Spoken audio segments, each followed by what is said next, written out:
Hello students, in the previous video we learned to convert decimal into binary and decimal into octal and decimal into hexadecimal. In today's video we will learn to convert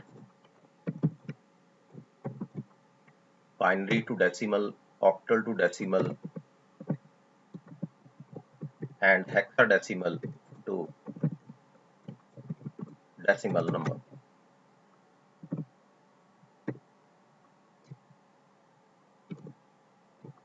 For that, enter any number from user side.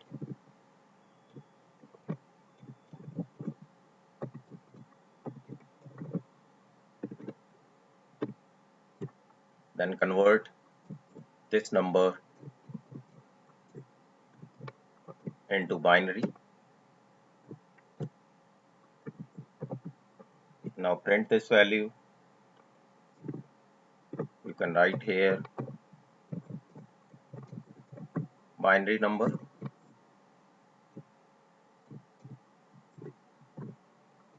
binary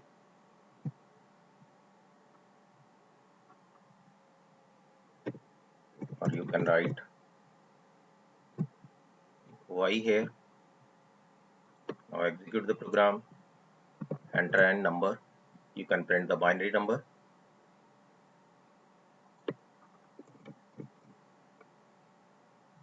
You can replace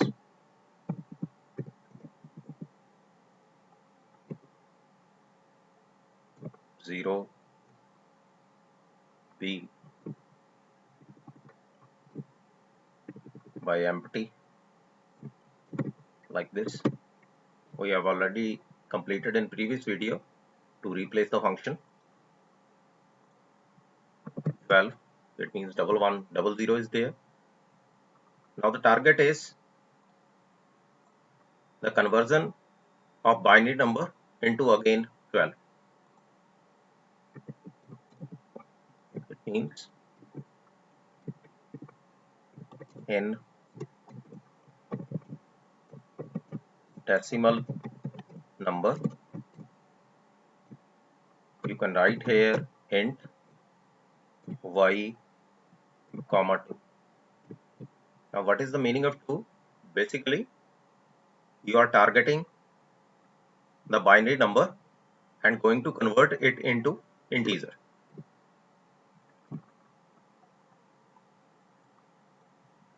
Suppose I write 12 here, 1100, and in decimal number the value is 12.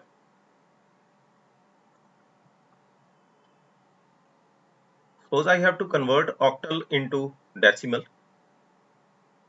and I can write here OCT, and here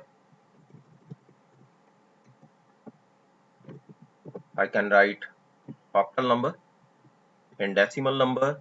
Then here I have to write 8 because 8 is the base for octal number. Then execute the program. One error is there. I have to write O here so that I can change the content. Suppose I write 31 here. The octal number is 37.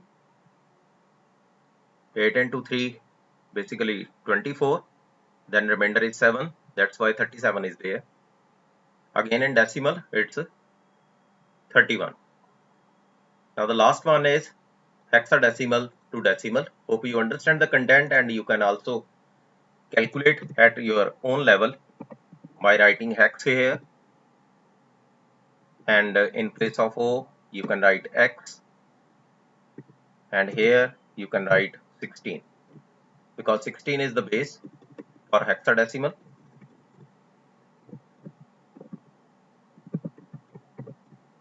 Here you can write hexadecimal number, then execute again.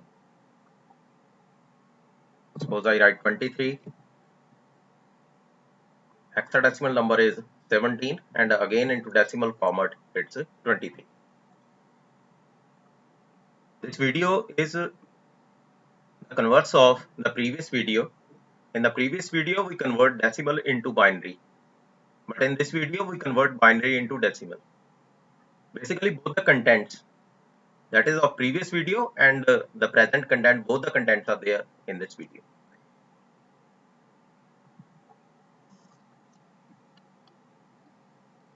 Hope you understand the content of conversion from one system into another system. In the next video, we will discuss about the comparison operators. Thanks for watching my video.